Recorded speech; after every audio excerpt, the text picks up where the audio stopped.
আসসালামু আলাইকুম প্রিয় খামারি ভাইরা, দেশ এবং প্রবাস থেকে আপনারা যারা কষ্ট করে ভিডিওটা দেখতেছেন সবাইকে জানাচ্ছি আন্তরিক শুভেচ্ছা অভিনন্দন। আপনারা একটা ষাঁড় গরু হাট থেকে খামারে নিয়ে আসলেন, কিভাবে পরিচর্যা করবেন, মানে খাবার যে সিস্টেমটা কি পরিমাণে খাওয়াবেন, বিশেষ করে কৃমি মুক্ত করার আগ পর্যন্ত কিভাবে খাওয়াবেন, এটা খুবই কিন্তু একটা সেন্সিটিভ জিনিস। কৃমি মুক্ত করার পূর্বে যদি আপনারা সঠিকভাবে গরুকে খাওয়াতে না পারেন তাহলে যে সমস্যাগুলো হতে পারে সেটার অন্যতম প্রধান সমস্যা হচ্ছে ক্ষুধামন্দা, মানে গরুর রুচিহীনতা হতে পারে, গরুর পাতলা পায়খানা হতে পারে, গরুর পেট ফাঁপা হতে পারে বা গরুর পেট ফুলে থাকবে, এরকম ধরনের কিন্তু সমস্যা হতে পারে। যাতে এরকম সমস্যা না হয় তাহলে আপনার করণীয় কি পরিমাণে খাবারটা দিতে হবে, কিভাবে খাওয়াতে হবে, এই জিনিসটা আজকে আমি আপনাদের সাথে শেয়ার করব। তো শুরুতে একটা কথা আমি আপনাদেরকে বলে নেই, খুবই গুরুত্বপূর্ণ কথা, সেটা হচ্ছে যে হাড্ডি সার গাভীর থেকে ষাঁড় গরুর পিছনে কিন্তু আপনার পরিশ্রমও কম, প্লাস আরেকটা জিনিস আছে সেটা হচ্ছে এর খাবারও কিন্তু কম লাগে। খুব যে বেশি খাবার লাগে ষাঁড় গরুর ক্ষেত্রে সেটা না, এবং ষাঁড় গরুর কিন্তু লস কম, মানে আউটপুট লস কম। আসলে আপনারা আমাকে মাঝে মধ্যে এমন প্রশ্ন করেন যেগুলোর উত্তর দিতে গিয়ে কিন্তু আমার ব্যক্তিগত কিন্তু কিউসি থাকে, গোপনীয়তা থাকে, সেগুলো কিন্তু ফ্লাশ হয়ে যায়। তো আমি চাচ্ছি যে আমার মাধ্যমে যদি দুজনের উপকার হয় তাহলে হোক, সমস্যা নেই, আলহামদুলিল্লাহ, আমি খুশি। তো যাই হোক, তারপরে বলি, সেটা হচ্ছে যে আপনারা কি কখনো দেখছেন যে একটা ষাঁড় গরু কোনোদিন ক্যালসিয়াম শর্ট করছে বা ক্যালসিয়াম শর্ট করে পড়ে গেছে, উঠতে পারেনি, এরকম কি কেউ কখনো দেখছেন? কিন্তু গাভীর ক্ষেত্রে কিন্তু অহরহ হয়, জরায়ু বের হয়ে যায়, তারপরে ক্যালসিয়ামের অভাবে গরু দাঁড়াইতে পারে না, এরকম ধরনের সমস্যা হয়।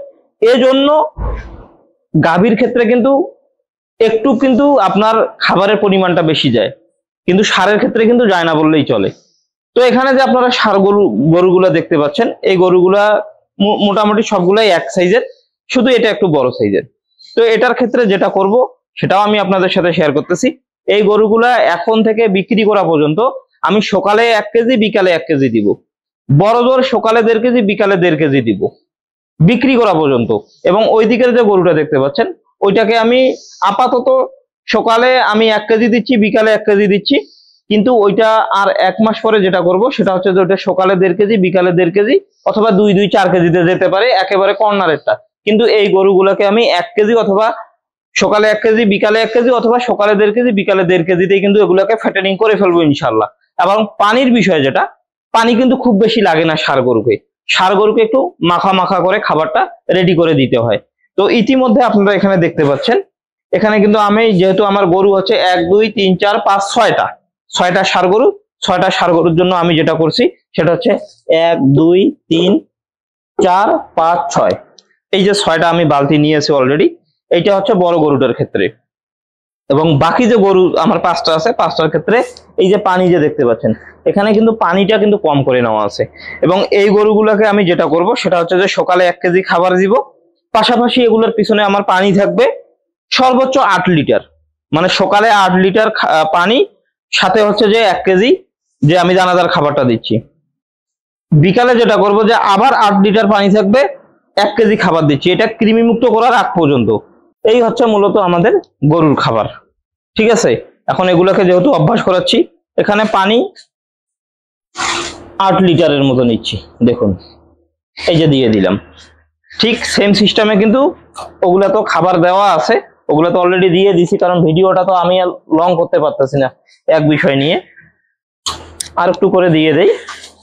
এগুলাতে কিন্তু প্রতিটাতেই আপনারা একটু দেখুন, এই যে এগুলোতে কিন্তু 8 লিটারের মতো পানি আছে, পাশাপাশি খাবার কিন্তু 1 কেজি। আমি এখনো বলতেছি, ষাঁড় গরু ফ্যাটেনিং করতে বেশি খরচের প্রয়োজন হয় না, ষাঁড় গরু খুবই কম পরিমাণে খাবার খায়।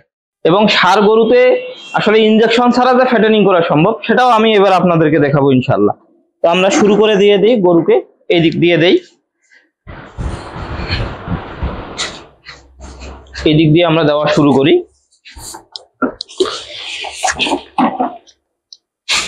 দেখতে পাচ্ছেন খুব মজা করে কিন্তু খাচ্ছে, দেখুন। তারপরে এইদিকে দেই। এগুলো যা করতেছি দর্শক একেবারে প্র্যাকটিক্যালি করতেছি, যাতে আপনাদের এই সমস্যাগুলো না হয়।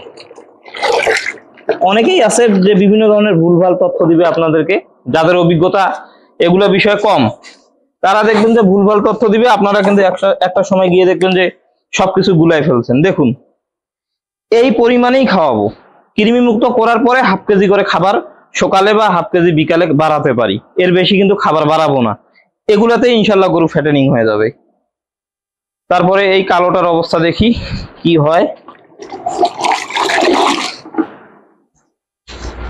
দেখুন, এবং এখানে যে বড় সারটা দেখতে পাচ্ছেন, এটাকে পানি কিন্তু দিব আমি 9 লিটার। 9 লিটার পানি দিব এবং এটাকে খাবার দিব এখানে আমার 1.5 কেজি পরিমাণে। এখানে 1.5 কেজি পরিমাণে খাবার দিব।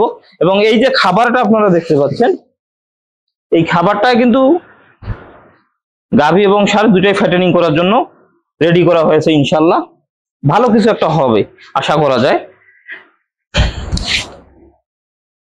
এখন ভালোভাবে এরকম পরিষ্কার ঠান্ডা পানিতে আপনারা ভালোভাবে খাবারটা এরকম করে মিক্সার করবেন। মিক্সার করার পরে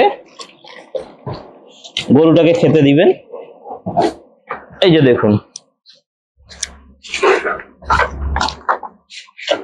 রিল্যাক্সে কিন্তু খেয়ে নিচ্ছে। এগুলো আসলে কোনো এডিট করা ভিডিও না, যা দেখতেছেন সবই একেবারে প্র্যাকটিক্যালি দেখতেছেন। এবং দেখুন এইদিকে দেখুন, অলরেডি ভিডিও করা শেষই হয়নি, তাতে দেখুন এটা খেয়ে শেষ, একবারে বালতি দেখুন শেষ করে ফেলছে। অনেক মজা করে খাবে খাবারটা। তো যাই হোক, আজকের ভিডিওটা এই পর্যন্তই। আপনারা, আমি বারবার একটা কথা বলবো, সেটা হচ্ছে যে গরুকে বেশি তাড়াহুড়া করা যাবে না, গরুকে তাড়াহুড়া করে ফ্যাটেনিং করা যাবে না, বেশি প্রেসার দেওয়া যাবে না। আজকে নিয়ে আসছেন, কালকে থেকে গরুকে চাপ দিবেন সেটা করবেন না। সময় নিবেন, আস্তে ধীরে গরু ফ্যাটেনিং হয়ে যাবে। এই গরুগুলোকে আমি আরো 2 দিন পরে কৃমিমুক্ত করাবো, এবং কৃমিমুক্ত কিভাবে করাইতে হবে, বুস্টার ডোজ কিভাবে দিতে হবে, প্রতিটা জিনিস আমি আপনাদের সাথে আলোচনা করব। তো সবাই ভালো থাকবেন, সুস্থ থাকবেন। আল্লাহ হাফেজ, আসসালামু আলাইকুম।